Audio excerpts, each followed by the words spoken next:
Hi, and welcome to another episode where I take vintage drive-in speakers, clean them up, fix the internals, give them a paint job if they need one, and make them sound and look just like they did back in the day. On the table today is a vintage 1960s era Corop K30 Bullseye unit. And just so that you know, I actually purchased this for $60. And it was at the same time I purchased another unit. It was buy one, get one for the same price listed, shall we say. This looks like it's in decent condition, but I want to give this an update. I want to give this a paint job because I have a very special project lined up for this. And you get to follow me on every step of the way. Alright, let's take this thing apart. First thing we want to do is get the volume control knob off. So what we're going to do is turn this up this way, and you can see right here, there's a little set screw. And I should be able to just give this a quarter turn, and there it goes. Put that aside. Now let's look at the back. Now the back of this unit is held together with these safety screws. They're called Holts, and you have to have a special fluted screwdriver to remove them. And these Holts look like they've had a little bit of rust, but they seem to come out rather reasonably well.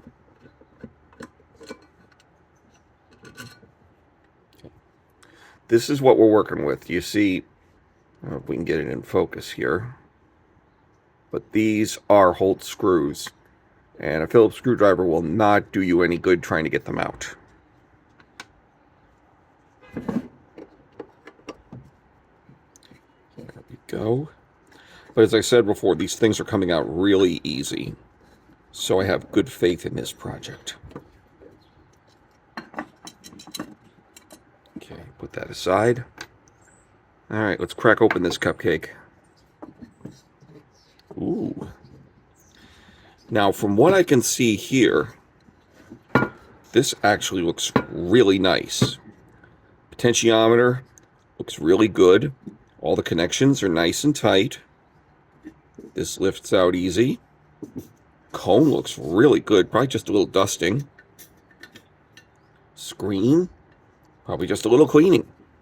A little crust in there. But as far as I could tell, all I have to do is take the potentiometer out. Let's look over here. Ooh, the coil. Oh, the inside looks great too. Coil's nice and tight. I just have to take a screwdriver and loosen this little flap right here. And that's going to loosen this bar that's holding. Well, it's going to try to loosen it. Live YouTube. Get in there.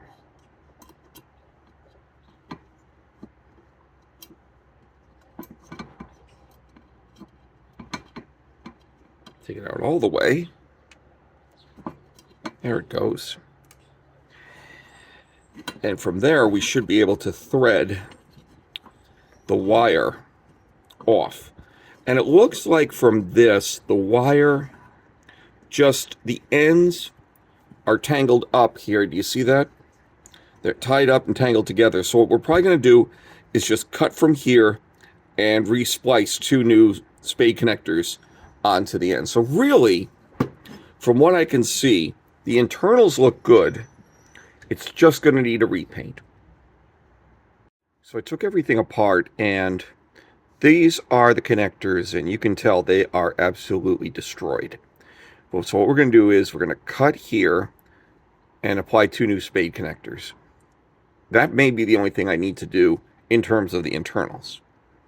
All the other parts have been placed in this little cellophane bag, which is the best way to make sure you do not lose any pieces or parts, because the smaller the part, the easier it is to lose and the harder it is to replace. So in order to get the color that I'm looking for, I'm going to use a 4-spray cocktail. And this time we're going to start with a little white bonding primer Usually I will do black primer or gray primer. This is the first time I'm going to try white primer. And let's see how it turns out. So I want you to see this. This is a 1960 Chevrolet El Camino, and it's owned by the guy that operates the Spray Source, which is one of the places that I purchase my paint cans from. And he released this on his YouTube channels and all his other social media, and it's a beautiful color paint. And I wanted to see if I could make a drive-in speaker that would match up with his paint. And I just asked him flat out, hey, what color did you paint your El Camino? And he just told me. I mean, he has absolutely no idea what I've got planned. Ooh, that's got a nice white coat to it. All right, now for the second step of the cocktail. I picked up this paint from the spraysource.com. This is a jade mid coat. I'm going to give a couple of light coats on this. So, here we go.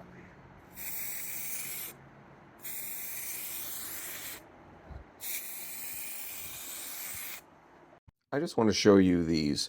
These are the original connectors, and oh boy, are they beat. So thankfully, I took them off, and I took a moment and replaced them.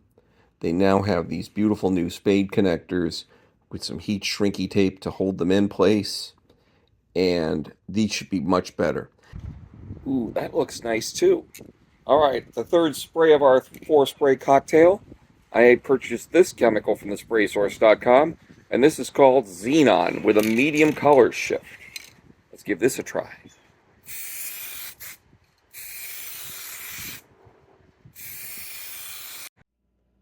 So you can see right here, I didn't notice this before, but you can see these little puckers and tears in the speaker cone.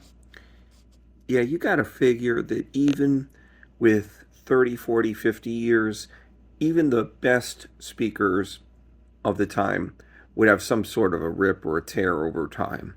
And so I can't really keep this in the system. So I ended up replacing the speaker with a brand new 4-inch speaker. I saved the volume control, the potentiometer, and I put fresh connectors onto the wire. So now all I have to do to test is turn this on, which it is, and play one of my YouTube videos. I'm going to coil up the rest of this off camera, pack it in the baggie, and then we're going to address the chassis. So let's go over a couple things with the chassis. See all the corrosion. Well, near as I can tell, we've got sound. And it's decent sound. And now all I have to do is put everything back in the chassis. And we're going to do that next. Oh yeah, you can actually see the color shift from adding that Xenon spray. So how about we put a clear coat on and finish off this 4-color cocktail. And this is Car Rep's 2K Clear Coat. And let's give this a couple of light spritzes first, and then a heavy coat.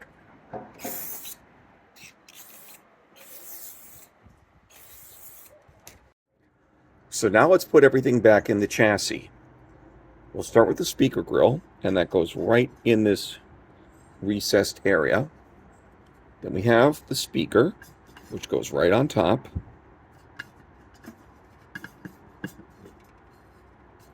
And the potentiometer, which is the volume control, gets threaded right in here. We're actually going to take the hex nut out, because that goes on the outside of the chassis. I just left it on here so that it wouldn't get lost. Okay. Then we'll thread this through.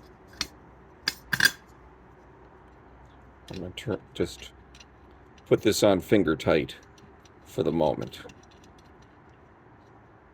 Okay. Let's go back to the baggie. This is the spring that actually will push the speaker flush with the front of the grill. And that actually goes in here.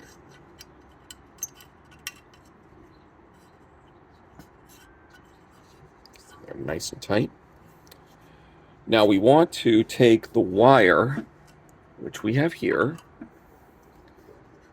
all the way up through here. We've got to thread it into this little recessed area. One hook, two hooks. And then just thread the wire in like so.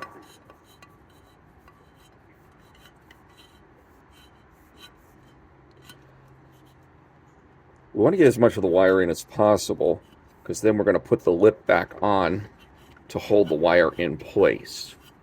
This is a nice little protection thing that Clorox had, so that you didn't actually yank the entire wire out by accident if, God forbid, you were at the drive-in and you still had this in your window and you closed the window and you tried to drive off and forgot to put this back on the speaker pole. That is a very bad thing. Okay, go back to the baggie. And in here we have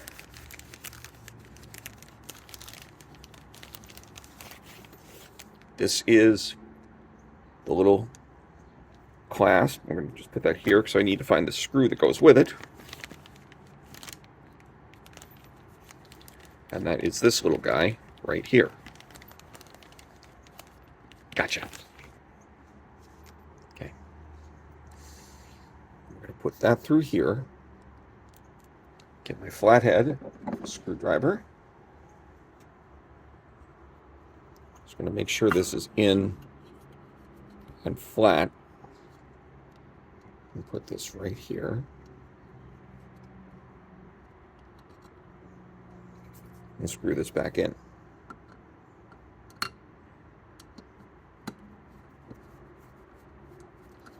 Clorox were one set of speaker companies, and they were manufactured out of Sacramento, California. I did find some literature on that. Okay. All right. Now we flip this over.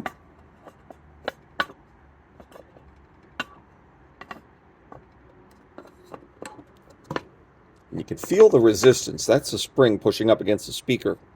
So we need to make sure we put the screws on. Now, these were the original nasty looking Holt screws, and they look terrible. Thankfully, I have new old stock, and I can just use those to make it look better. Okay, so finger, just slide that in. Take my whole screwdriver.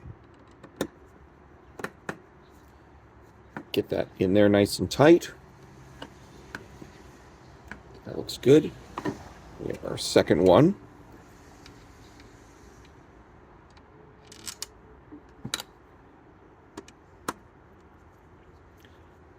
I was able to purchase a batch of these replacement Holt screws from a company called driveinmfg.com, and they have a lot of replacement parts.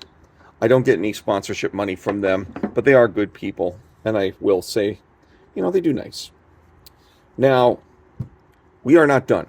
If you remember correctly, this thing had a knob, and I took the knob off, and I actually painted it to match the color of the speaker. So what I need to do now is put the set screw back in. Look at that little baby. Imagine what I would have to go through if I lost that. Just going to thread that back in with my fat fingers. Get out the jeweler's screwdriver and just... Oh! It did not just fall in there, did it? Yeah, it did. Hold on. Oh my God, you have no idea. I almost lost the screw in the grill. I was able to just turn the thing over and have it pop back out. Or I would have had to take this whole thing apart, and that would have been really a disaster. Okay, so we're going to slide this on. Turn this nose up. And I just Bring this into view. Just want to give it a good tightening. There we go. Knob turns. Look at this beautiful unit. This is special. I really had a good time working on this, and I hope you enjoyed taking the journey with me. I will tell you this. I don't have a sponsorship program, and I'm not sponsored by any website or Bitcoin company or meal plan or anything like that. But I do put my speakers on my Etsy site, which is chuckmillercreatives.etsy.com. And there you can see and possibly purchase any of the speakers that I've worked on these YouTube channel broadcasts, as well as my photography and other restoration projects. Once again, thank you so much for being part of this, and please come back for our next episode.